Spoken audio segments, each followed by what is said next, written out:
tryna ride on my back like a Mustang. See ya. I got a watch on my wrist, it's a bust down. See ya. I'm tryna hop on a flight out of town. See ya. But I sent my baby to bring it around. Hey, what's going on, everybody? Welcome back to another episode of On the Field, Off the Field, a podcast presented to you by Ashe Sports, LLC. And I am your host, G. Watts, a.k.a. The Voice, coming to you from a home base in Blythewood, South Carolina. It's currently Sunday evening. Just got finished watching the Cardinals and Jaguars game. It was a real good game. A lot of big plays being made on both sides. Went into OT. And the Jaguars found a way to pull out the victory, man. Can't even lie, I thought the Cardinals might have took it because for a 3-17 or now 3-18, they played, pretty good, man. They had a lot of determination. They showed a lot of determination out there. Like I said, they made some real big plays, especially on defense too, man. I was kind of surprised, man, by how how they kind of managed the game on both sides, defense and offense. So that was real cool to see. Like I said, I always enjoy a great game, even though my team is the Miami Dolphins or the Miami Heat. From college to high school to the pros, man, just like to see a good game sometimes. So that was definitely a great matchup. And before we get started, just a little bit more about Ashe Sports. We do specialize in working with athletes and sports managers to help assist through navigating some of the challenging but exciting processes that come with a career in sports. If you are an athlete or sports manager and you feel like you can use some assistance, feel free to reach out to us. We'll be happy to sit down, talk with you, see if we can help you out in any kind of way. You can find us on Instagram at Ashe Sports LLC. You can find me on Facebook at Ashe Sports LLC. And of course, you can find me here on YouTube. Feel free to comment on any video that you might have engaged in. If you got any comments or any questions, I'll be happy to answer those for you. All right, everybody. I had to put my hair back, but getting right into it. The first subject of this episode comes out of Aurora, Illinois, where former Aurora University football player Brooke Williams departed from the team after he stated that he faced racism from his teammates as well as a lack of concern from the coaching staff and the administration of the school. Brooke Williams stated he walked away from a $60,000 scholarship after he faced a campaign of racist abuse from his teammates. He claimed that his peers made comments toward him about George Floyd. Floyd, who was a black man, as we know, killed by a white police officer in Minneapolis in 2020. Williams stated that the comments that were made toward him were more derogatory. I guess you can't even joke about that, honestly. So at the end of the day, with him facing those particular comments and also facing some hazing on the team as well. He stated he went to his locker, and a lot of his stuff was missing. At that point, that's when he knew he had to withdraw from the school. Later in the day, he get a picture and all his stuff was returned to the locker, but it was too late. He decided not to come back. His parents actually sat down with the coaching staff as well as the vice president of the school, and basically they stated that those particular parties did not show a real concern, a real urgency toward the matter as far as discipline towards the players involved, and just their general responses toward the parents based on the article that I read. The players who were involved, they stated that they were suspended at first, but after appeal, that punishment was downgraded to where they just had to take sensitivity courses.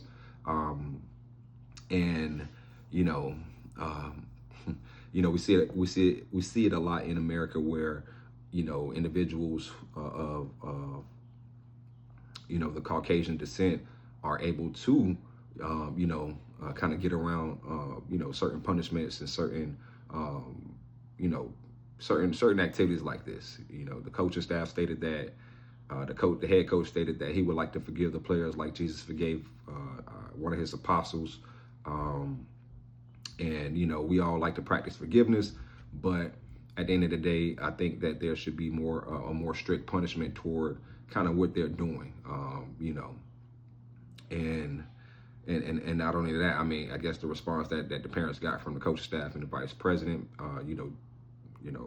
like I said, looking from the outside in, based on how it read, it was just like, it just really wasn't that big of a concern to them. So they are looking into, certain legal actions that they could take. And I do hope that Brooke Williams is able to keep his head up, keep pushing forward, and find him another home so he can continue his collegiate football career. Definitely keep your head up, Brooke. So for our next subject of the episode, we're going to jump into NFL and head up to New York.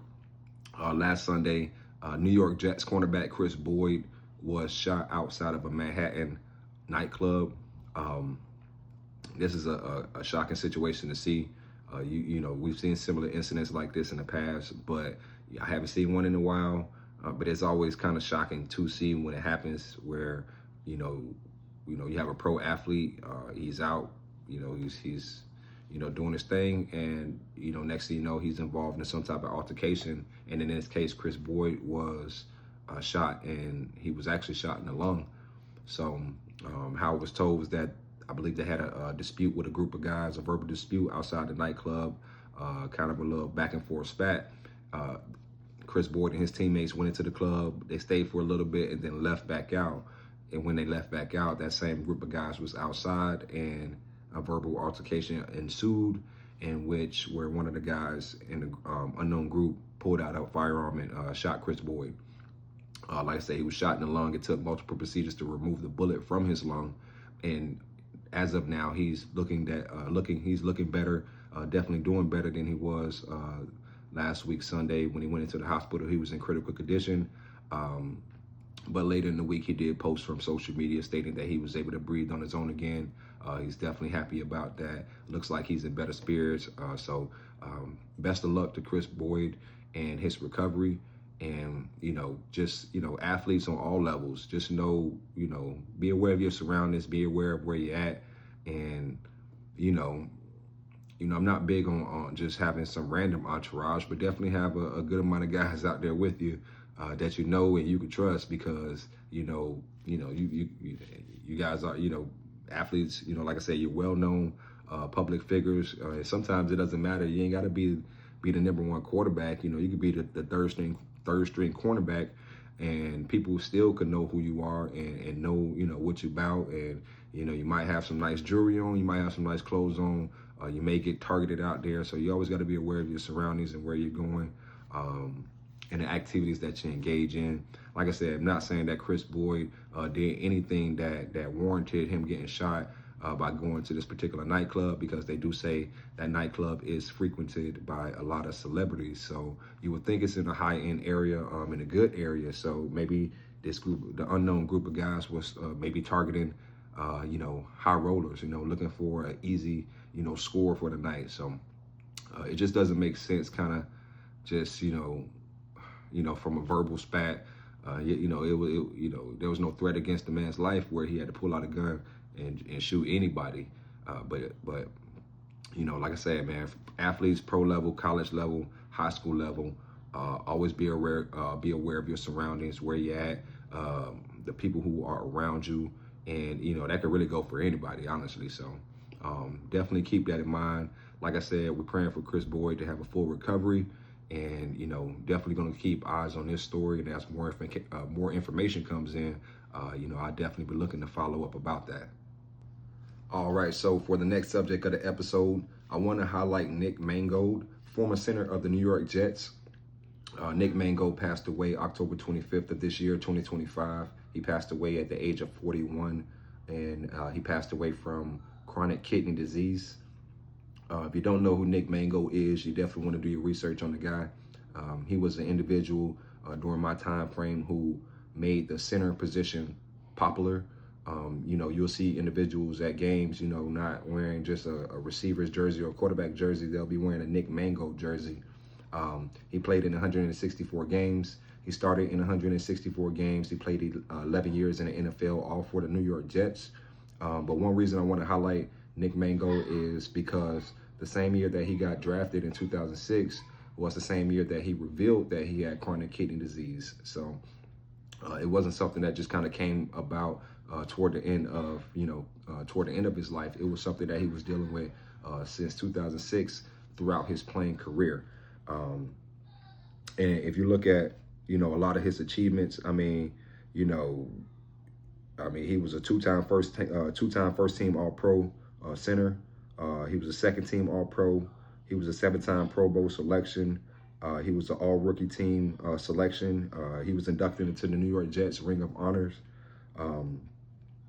He was a national champion at Ohio State, first team All-American, second team All-American.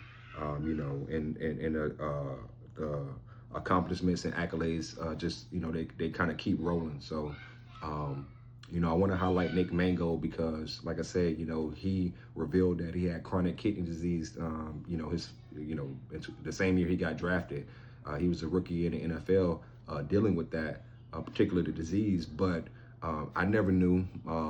I would have never known. I only found out this year when I found out he passed away and what he passed away from. Something like that motivates me. That pushes me to, in times when, I might not want to get something done. I might be battling some stress or some financial things, or, got something going on here or something going on there. And when, thinking life is just too hard for me, I think about someone like Nick Mangold and how he, persevered through having chronic kidney disease to have a stellar NFL career. So, let that be a message to all of us that, it always can be, worse, basically. It always can be worse than it is.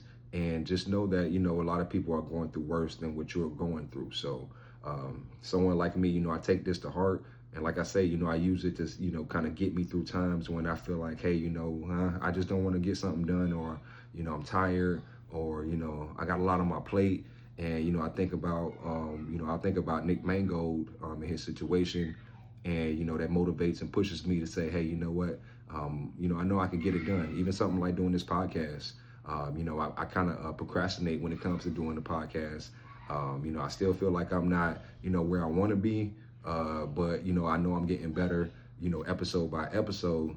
But, for some reason, every time it's time to do the episode, it's like, I find so much other stuff to do. And like I said, I kind of procrastinate on getting it done. I was supposed to have got this particular episode done for y'all last week. And, I told myself, man, I'm not going to abandon it. I'm gonna jump on this week, and I'm gonna still, pitch the same information that I had, because I feel like these are some good topics, some good subjects that, people who, kind of deal in the sports world, they need to hear. So, but yeah, man, like I said, when I'm feeling, I'm going through it, and, I got no motivation. Like I said, I think about individuals like Nick Mangold. And of course there's a slew of other individuals, who, you can look at their stories, and their situations and how far they came. And, you could take motivation from that. So, but yeah, like I said, man, definitely rest in peace, Nick Mangold. My condolences to his family. And like I said, man, just stay positive. Like I said, it always could be worse. You never know what others going through. Keep your head up, stay positive, man. Keep pushing forward. All right. So from what I was just talking about with Nick Mangold, I want to ride that into the next subject. The points I was making about staying positive, because you just never know what someone else is going through. Now this happened a couple of weeks ago now, but I'm pretty sure everyone has heard about it, especially everyone who, engages in the sports world. Defensive end Marshawn Nealon for the Dallas Cowboys passed away, and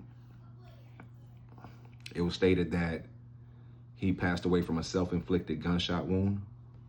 Now, they said before they found him with that self-inflicted gunshot wound, there was an incident, and he fled from law enforcement. And law enforcement eventually called Dr. Chase, but they found him later on in the evening with that self-inflicted gunshot wound. So, like I said, it goes back to just staying positive, because you just don't know what that guy was going through unless we know the full details of the story as to kind of what went on that night. You don't know why he actually, why he committed that act. You don't know, like they said, mental health is real, especially with athletes who are in high contact sports. where there is damage done to the brain. There is, the brain is rattled, whether it's boxing or football. There are a lot of contact sports out there that can, create mental health issues within athletes, and as we know, which can eventually lead to CTE. So now Marshawn Kneeland was very young. He was, it seems, he in essence was on top of the world, because prior to that he had just scored a touchdown in his previous NFL game. And, you're thinking, hey, man, this guy's on top of the world, man. He's young, he's in the NFL, he's getting playing time. He's making plays, he's making money. But, to hear to hear what happened, it was just like, it was a shock for a lot of people. It was a shock for me. It was a shock for my fiance. It was a shock for, a lot of my coworkers that I talked to. Just about everybody who I talked to, they couldn't believe it. And of course, as the media portrayed it, a lot of individuals within the sports industry, it shocked them as well. So, like I say, like I said, if you feel like you got, a lot on your plate, you feel like you need to talk about something, definitely try to seek out some help. Definitely meditate, definitely pray. But yeah, definitely just stay positive, man, because like I say, a lot of people say mental health is real. It's real. So, my condolences to Kneeland's family. One cool thing to see was that the Dallas Cowboys, they set up a fund for Kneeland's, his fiance. She was pregnant, and they set up a fund to make sure that she's taken care of. And, I thought that was admirable of the organization and the team and the players. So, definitely hats off to them. And also, one thing I saw, as I was kind of going through this particular incident or this information, was that the defensive lineman Solomon Thomas for the Dallas Cowboys, he actually has, him and Zach Prescott, they have foundations that assist individuals with mental health issues. So definitely, it's definitely good to see, those individuals taking action to try to assist others out there who are struggling in that particular area. So I think, a lot of people are, and, if you are, man, definitely, like I said, try to seek help, try to talk to somebody. Or if anything, if you're not adept at talking to individuals, one thing I like to do is meditate. There is a lot of information out there about how to meditate for beginners, and that definitely helps in those particular situations where you feel like you just can't talk to someone. You still don't have to sit and face what you're going through by just by yourself. All right, meditation opens up the spirit. And allows you to release a lot of that pain and stress and struggle that weighs us down. So always remember that. All right, definitely, like I said, my condolences to Marshawn Kneeland's family and his teammates in the organization and everybody he knew. May he rest in peace as well. All right, so we're gonna shift gears. We're gonna stay in the NFL though. The next subject of the episode comes out of Miami. Of course, I had to follow up with those Miami Dolphins. GM Chris Grier, he was let go from the organization, and of course, this happened about a couple weeks ago now too. But Chris Grier was let go by the organization. They say it was a mutual decision between him and Stephen Ross, the owner. It's funny though, Chris Grier, after he was let go, the Dolphins has won 2 games. So that made me think, was Chris Grier the issue? It's still too early to tell.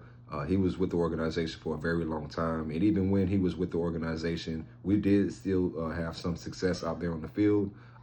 Not as much as we should have, of course, but we did have some success throughout the time he was with the Dolphins organization. So, but Champ Kelly is the interim GM at this time until the Miami Dolphins find their permanent GM to move forward with. So, but yeah, man. So Dolphins beat the Buffalo Bills. Yeah. the AFC Buffalo Bills 30-17 2 weeks ago. And that was the game right after Greer was let go from the organization. And then last week we played in Madrid and we defeated the Washington Commanders. You know, the Commanders' record doesn't really tell, you know, the tale of how, you know, good their team is. But, you know, they stuck with us throughout that game, and we won that one in overtime by the hair, by chinny chin chin. So, like I said, it's too early to tell if the Chris Greer move was the move needed to kind of help the Dolphins organization kind of propel back to the top, or back upwards, if you would like to say. But we will see. We play our next game November 30th against the Saints, and I definitely will be tuning in to see how the team is responding after this bye week. So, yeah, let's go, fans. All right, so we know Micah Parsons is a great player, but little humor here. I thought it was funny that he was fined for tripping Saquon Barkley in a game against the Eagles. He was fined a little bit over $12,000. And I'm thinking like, dang, man, $12,000 is a lot of money. It might not be a lot of money to him, but that's a lot of money to me. So I went back and I watched the play, and, you know, I did see the trip, but I'm like, dang, $12,000 for, you know, a trip. Yeah, that's crazy. Now, the even crazier thing about it is that 4 other players have been fined before Micah Parsons. So that begs the question, is it the Green Bay Packers, or is it the NFL, you know, picking on them? So, I mean, I don't know. You know, do the Green Bay Packers play dirty, where they have had 5 players fined this far throughout the season? And I don't know how many other players have been fined. I don't know who's number 1, number 2, number 3. But to have 5 players see a fine like that, you know, a lot of people might think, hey, these guys might play a little bit dirty, a little bit aggressive, or hey, maybe the league is just picking them. So definitely something to keep your eye out on. Definitely something to, like I said, a little humor for you there. And how about those Patriots? How about the Patriots, y'all? Patriots are 9-2, I believe, 10-2, and they are 10-2 without Tom Brady and Bill Belichick. All right. I can't lie. Back in the day, I used to think that the Patriots' success was all because of Tom Brady and Bill Belichick. Then it got to a point where I was like, dang, their success is only Tom Brady. All right. And that kind of was confirmed because when Brady left, the team, you know, basically tanked, and Brady went on to win, win the championship in Tampa Bay. So, yeah. So, but I can't even lie, man. I don't know why, you know, it kind of feels good to see them at 10-2. You know, I guess it's because they don't look like, you know, this super team with Brady and Belichick.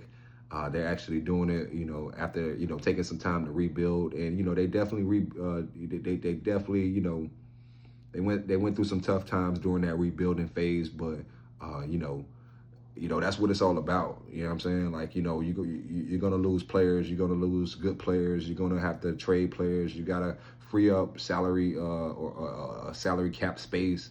You got to do, you know, so many things where nowadays it's kind of hard to kind of keep teams together for as long as these other guys have been, you know, have played.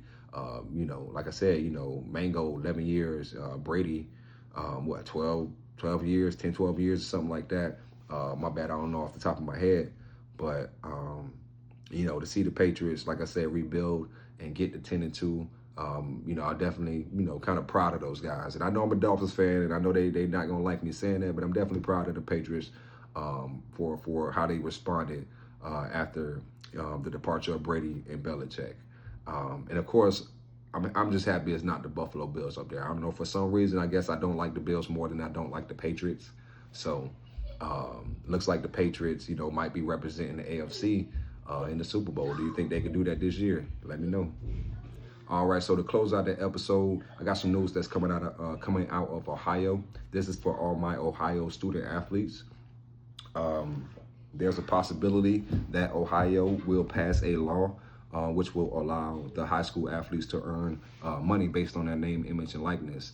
And this comes from a lawsuit brought about by a parent, the parent of Jamie Brown, who is a high school athlete that has received multiple 6-figure endorsement offers. and that athlete or his family, they haven't been able to accept those based on Ohio stating that if an athlete engages in an NIL deal, they will lose their amateur status and forfeit their eligibility to continue playing their remaining time in high school. So this is definitely an interesting story to see. This is just the NIL movement continuing to grow and get big. It's almost like you can't hold them back. It's 2025, man. It's like, if you're allowing the college athletes to make money, there are states that allow high school athletes to make money already. So, it's when it comes to the high school level, it's all based on, the state makes the laws there in that particular sense to say, hey, high school athletes can engage in NIL deals or not.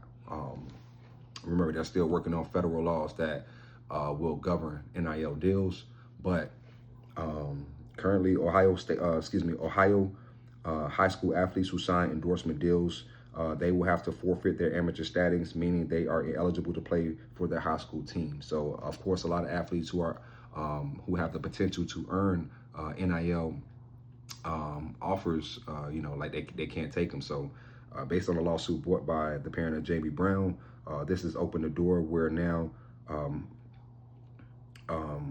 each high school has submitted a vote to say if they believe that athletes should earn off their name, image, likeness or not. I haven't seen the results of that vote. Voting closed out this past Friday, November 22nd. I'm gonna do my research, get some updated information, and look to bring that back to you. But yeah, man, I think that's interesting because, like I said, man, NIL is just continuing to grow, and it's almost like it's slowly but surely trickling into the high school level. Will it make it to the middle school level? Because as we know, there are a lot of middle school athletes who get recruited by D1 schools being in middle school. It's a lot of middle school athletes who exhibit talent and skills where a lot of companies wouldn't mind putting their brand on these athletes, especially with the advent of technology and social media and YouTube, where you're able to kind of market and promote these athletes at such a fast pace on a global scale. So yeah, it's definitely interesting to see. Another bit of interesting information was that since October, athletes have actually been able to earn money off their NIL temporarily. That's because following the lawsuit, there was a Franklin County judge, Jaza Page, who granted a temporary restraining order against eligibility rules that prohibited the athletes from signing endorsement deals while keeping their amateur status. And basically, that simply means that athletes can engage in NIL deals and they will still be able to play high school sports. And like they say, this is a temporary order. I didn't see any time frame for when it will end, but Ohio high school athletes, just know that you are temporarily able right now to at least earn off your NIL. And like I said, that they did submit their vote as far as, saying yay or nay toward permanently allowing high school athletes to profit off NIL. So like I said, I'll stay updated on that. Look to keep you posted, but also, hey, if you want to go and do your research as well, go ahead and definitely kind of check out and see what's going on, especially if you're in Ohio. I don't see why not. So definitely do that. All right, so we're going to go ahead and close out the episode, but before we do, I got to give a shout out to my guy Akko Taylor at Oberlin College. Akko finished second on the team in tackles in his freshman year. He definitely setting the bar high for sophomore year. I'm proud of you, man. Keep up the great work. Go Yeoman. And also shout out to my cousin Jalen Tizzato at Western Carolina. Last week he caught his first touchdown catch against East Tennessee State. They didn't pull off the win, but man, he looked good doing it. So definitely shout out to my cousin, man. The future is bright for you, man. Keep up the great work as well, man. All right, so this has been another episode of On the Field, Off the Field, a podcast presented to you by Ashe Sports LLC. And I am your host, G. Watts, a.k.a. The Voice, signing off from a home base in Blythewood, South Carolina. Everybody take care, enjoy the week, and I'll see you next time. Peace.